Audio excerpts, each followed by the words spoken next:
혹시 주변에서 80노인이 90을 못 넘긴다는 말을 들어보신 적 있으신가요?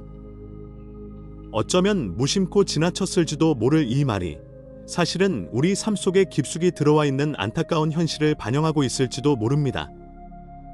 오늘 저는 왜 많은 어르신들이 82세라는 문턱을 넘기 힘들어 하시는지, 그리고 혹시라도 당신도 모르게 하고 있는 건강 수명을 갉아먹는 치명적인 습관들은 무엇인지, 마음속 깊은 곳의 이야기부터 실제 연구 결과까지 낱낱이 파헤쳐 여러분의 남은 인생을 더욱 건강하고 활기차게 바꿀 수 있는 중요한 비밀들을 전해드리고자 합니다.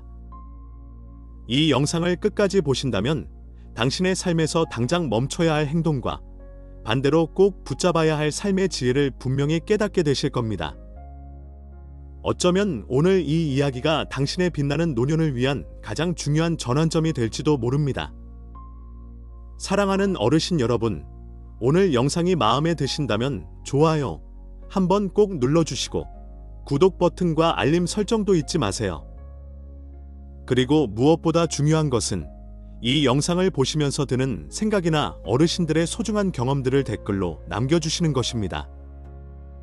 여러분의 이야기가 다른 분들에게 큰 용기와 지혜를 줄 수 있으니까요. 우리 주변을 둘러보면 젊었을 때는 호랑이도 때려잡을 만큼 건강했던 분들이 어느 순간 기력이 쇠하고 예전 같지 않은 모습으로 힘겨워하시는 경우를 종종 보게 됩니다. 물론 세월의 흐름은 그 누구도 거스를 수 없는 자연의 섭리이지만 과연 모든 것이 단순히 나이 탓일까요? 혹시 우리도 모르는 사이에 스스로 건강을 해치고 삶의 질을 떨어뜨리는 행동들을 반복하고 있는 것은 아닐까요? 특히 80세를 넘어 82세, 그 이후의 삶을 건강하고 행복하게 누리기 위해서는 지금 당장 멈춰야 할, 그리고 바꿔야 할 것들이 분명히 있습니다. 첫 번째로 우리가 경계해야 할 것은 바로 소리 없는 적, 외로움과 사회적 고립입니다. 자식들 다 키워 출가시키고 평생을 함께한 배우자와 사별한 후 홀로 남겨진 어르신들이 많습니다. 적적함을 달래기 위해 하루 종일 TV만 보시거나 창밖만 멍하니 바라보시는 경우가 얼마나 많습니까? 젊었을 때는 친구들과 어울리고 직장 생활을 하며 사람들과 부대꼈지만 나이가 들면서 점점 사람 만나는 것이 귀찮아지고 혼자 있는 시간이 편해진다고 말씀하시는 분들도 계십니다. 하지만 어르신 여러분, 이 외로움과 고립감이야말로 우리 건강을 좀먹는 무서운 독과 같습니다. 최근 연구에 따르면 사회적으로 고립된 노인은 그렇지 않은 노인에 비해 치매 발병 위험이 최대 2배까지 높아지고 심혈관 질환 발생률 또한 현저히 증가한다고 합니다. 마치 잘 가꾸지 않은 정원이 황폐해지듯 사람과의 교류가 끊긴 우리의 뇌와 마음도 서서히 그 기능을 잃어가는 것입니다. 혼자 식사하는 것이 일상이 되고 하루 종일 말 한마디 나누지 않는 날들이 반복된다면 우리의 정신은 물론 신체 건강까지 급격히 악화될 수밖에 없습니다. 예를 들어 평생을 자식들 뒷바라지에 헌신하셨던 박 할머니의 이야기를 해볼까요? 할아버지와 사별 후 넓은 집에 홀로 남으신 박 할머니는 처음 몇 년간은 그럭저럭 지내셨지만 시간이 흐를수록 점점 말수가 줄고 외출도 거의 하지 않으셨습니다.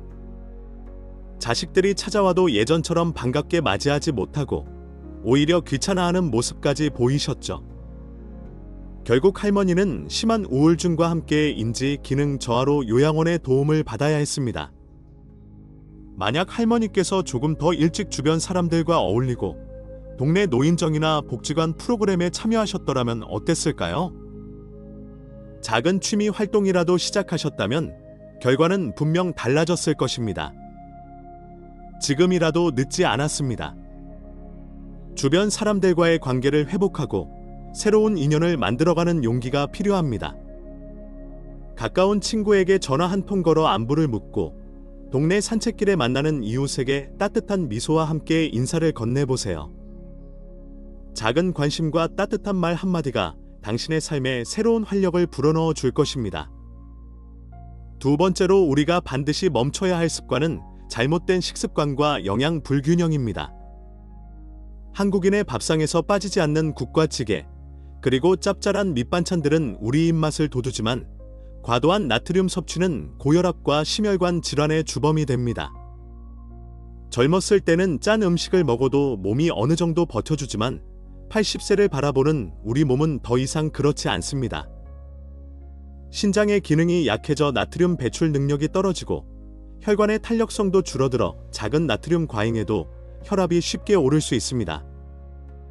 실제로 우리나라 65세 이상 노인 4명 중 1명은 고혈압 환자라는 통계도 있습니다.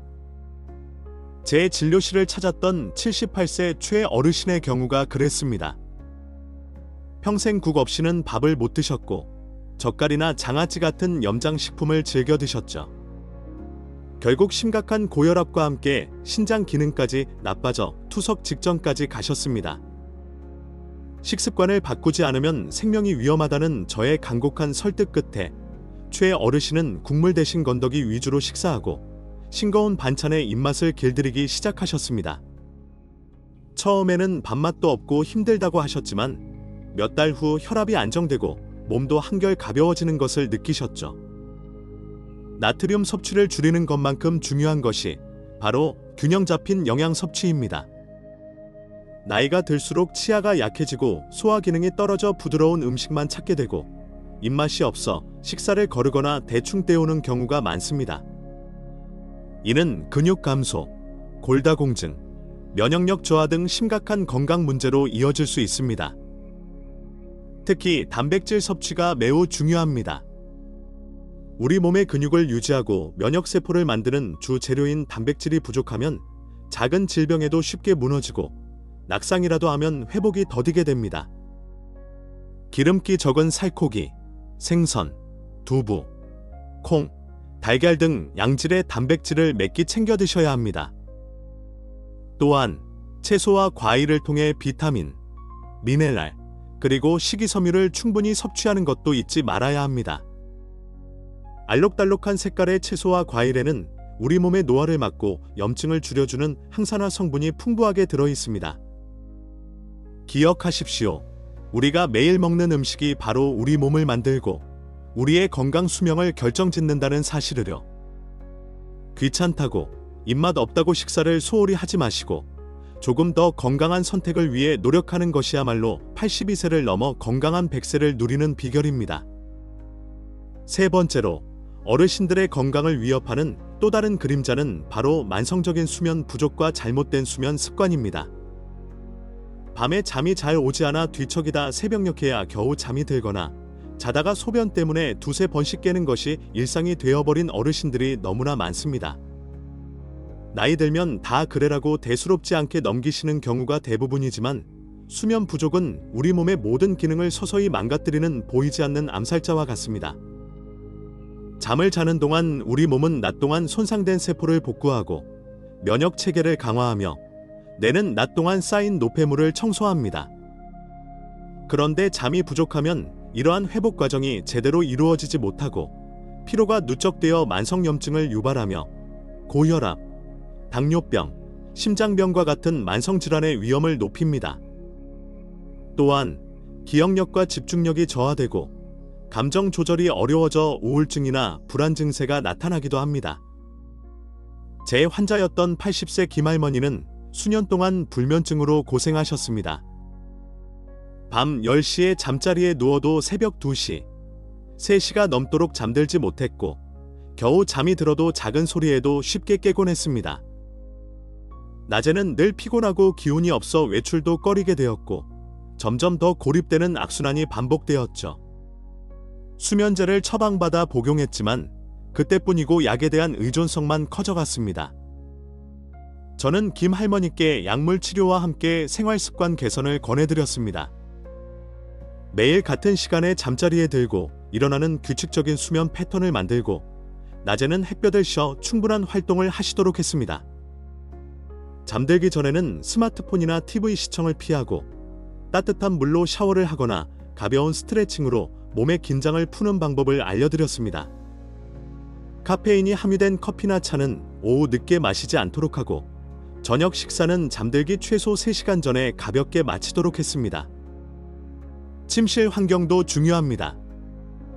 너무 밝거나 시끄럽지 않게 적절한 온도와 습도를 유지하는 것이 숙면에 도움이 됩니다.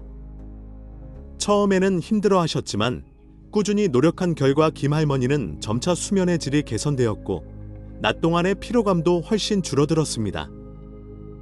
이제는 수면제 없이도 잠을 잘 수 있게 되었다며 환하게 웃으시는 모습을 보며 건강한 수면이야말로 노년기 삶의 질을 결정하는 중요한 요소임을 다시 한번 깨달았습니다. 어르신 여러분, 잠이 보약이라는 말 결코 허투루 듣지 마십시오. 오늘 밤부터라도 건강한 수면 습관을 만들기 위해 노력해 보시는 것은 어떨까요? 네 번째로, 어르신들의 건강한 노년을 방해하는 것은 신체 활동 부족과 근감소증입니다. 나이가 드니 무릎도 아프고 허리도 아파서 움직이기 싫다고 말씀하시는 어르신들이 많습니다. 하지만 움직이지 않으면 않을수록 우리 몸의 근육은 더 빨리 사라지고 관절은 더 굳어지며 뼈는 더 약해진다는 사실을 아셔야 합니다. 근육은 단순히 우리 몸을 움직이게 하는 역할만 하는 것이 아닙니다. 혈당을 조절하고 신진대사를 활발하게 하며 면역력을 유지하는 데도 중요한 역할을 합니다. 그런데 60세 이후부터는 매년 1-2%씩 근육량이 자연적으로 감소하고 80세가 되면 젊었을 때 비해 절반 가까이 줄어들 수 있습니다. 이를 근감소증이라고 하는데, 근감소증은 낙상 위험을 높이고 당뇨병이나 심혈관 질환과 같은 만성질환의 발병 위험을 증가시키며 일상생활 수행 능력까지 저하시켜 삶의 질을 크게 떨어뜨립니다. 마치 튼튼했던 기둥이 하나둘씩 빠져나가 집 전체가 흔들리는 것과 같습니다. 한때 씨름 선수처럼 건장했던 81세 이 할아버지의 사례는 우리에게 많은 것을 시사합니다. 은퇴 후 특별한 활동 없이 소파에 앉아 TV를 보는 시간이 늘어나면서 할아버지의 몸은 눈에 띄게 약해졌습니다. 예전에는 거뜬히 들었던 화분도 이제는 버거워졌고 계단을 오를 때는 숨이 차고 다리가 후들거렸습니다. 결국 가벼운 문턱에도 걸려 넘어져 고관절 골절이라는 큰 부상을 입으셨고 오랜 기간 병상에 누워 계셔야 했습니다. 만약 이 할아버지께서 조금 더 일찍 규칙적인 운동의 중요성을 깨닫고 실천하셨다면 어땠을까요? 거창한 운동이 아니더라도 괜찮습니다. 매일 30분씩 꾸준히 걷는 것만으로도 큰 도움이 됩니다. 햇볕을 쬐며 걷는 것은 비타민 D 합성을 도와 뼈 건강에도 좋고 기분 전환에도 효과적입니다. 또한 가벼운 아령을 들거나 탄력 밴드를 이용한 근력 운동, 의자에 앉았다 일어나는 스쿼트 동작, 벽에 기대고 팔굽혀펴기 등은 집에서도 쉽게 할 수 있는 좋은 근력 운동입니다. 수영이나 아쿠아로빅 같은 수중 운동은 관절에 부담을 주지 않으면서 근력을 키울 수 있어 관절염이 있는 어르신들에게 특히 좋습니다. 중요한 것은 꾸준함입니다. 일주일에 최소 3-4회 이상, 약간 숨이 찰 정도로, 그리고 즐겁게 할 수 있는 운동을 선택하여 습관처럼 만들어야 합니다. 운동은 단순히 몸을 건강하게 만드는 것을 넘어 우리에게 자신감을 주고 삶의 활력을 되찾아주며 더 나아가 건강한 노년을 위한 가장 확실한 투자입니다. 지금 당장 일어나 가벼운 스트레칭부터 시작해 보시는 것은 어떨까요? 당신의 몸이 보내는 건강한 변화의 신호에 귀 기울여 보십시오. 5번째로, 어르신들이 82세 이후의 건강한 삶을 위해 반드시 경계해야 할 것은 만성질환의 방치와 약물 오남용입니다. 고혈압, 당뇨병, 고지혈증, 관절염 등은 노년기에 흔히 찾아오는 불청객들입니다. 이러한 만성질환들은 당장 생명을 위협하지는 않더라도 꾸준히 관리하지 않으면 심각한 합병증을 유발하여 삶의 질을 현저히 떨어뜨리고 결국 건강 수명을 단축시키는 원인이 됩니다. 많은 어르신들이 나이 들면 다 하나씩 병을 달고 사는 거지라며 증상을 가볍게 여기거나 병원 가기를 꺼려 진단과 치료 시기를 놓치는 경우가 많습니다. 혹은 약을 처방받아도 꾸준히 복용하지 않거나 임의로 중단하여 병을 더 키우기도 합니다. 예를 들어 79세인 박씨 할머니는 몇 년 전 당뇨병 진단을 받았지만 약 한 번 먹기 시작하면 평생 먹어야 한다는 주변의 말에 약물 치료를 거부하고 민간요법에만 의존했습니다. 결국 혈당 조절이 전혀 되지 않아 당뇨 합병증으로 시력을 거의 잃고 신장 기능까지 손상되어 힘겨운 노년을 보내고 계십니다. 만약 박씨 할머니께서 초기에 적극적으로 치료에 임하고 의사의 지시에 따라 꾸준히 약을 복용하며 생활 습관을 개선했더라면 지금보다 훨씬 건강한 삶을 누리고 계셨을 겁니다. 만성질환 관리에 있어 또 하나 중요한 것은 바로 약물 오남용의 위험입니다. 여러 병원을 다니며 비슷한 효능의 약을 중복으로 처방받거나 주변 사람의 말만 믿고 검증되지 않은 건강기능식품을 무분별하게 섭취하는 경우, 혹은 의사의 지시 없이 임의로 약의 용량을 조절하거나 중단하는 행위는 매우 위험합니다. 특히 여러 약물을 동시에 복용해야 하는 어르신들의 경우 약물 간의 상호작용으로 인해 예상치 못한 부작용이 발생할 수 있으므로 반드시 주치의와 상담하여 복용하는 모든 약물, 일반 의약품, 건강기능식품 포함을 점검하고 정확한 용법과 용량을 지켜야 합니다. 자신이 복용하는 약의 이름과 효능, 부작용에 대해 정확히 알고 정기적인 검진을 통해 건강 상태를 꾸준히 확인하는 것이야말로 만성질환과 함께 건강하게 살아가는 지혜입니다.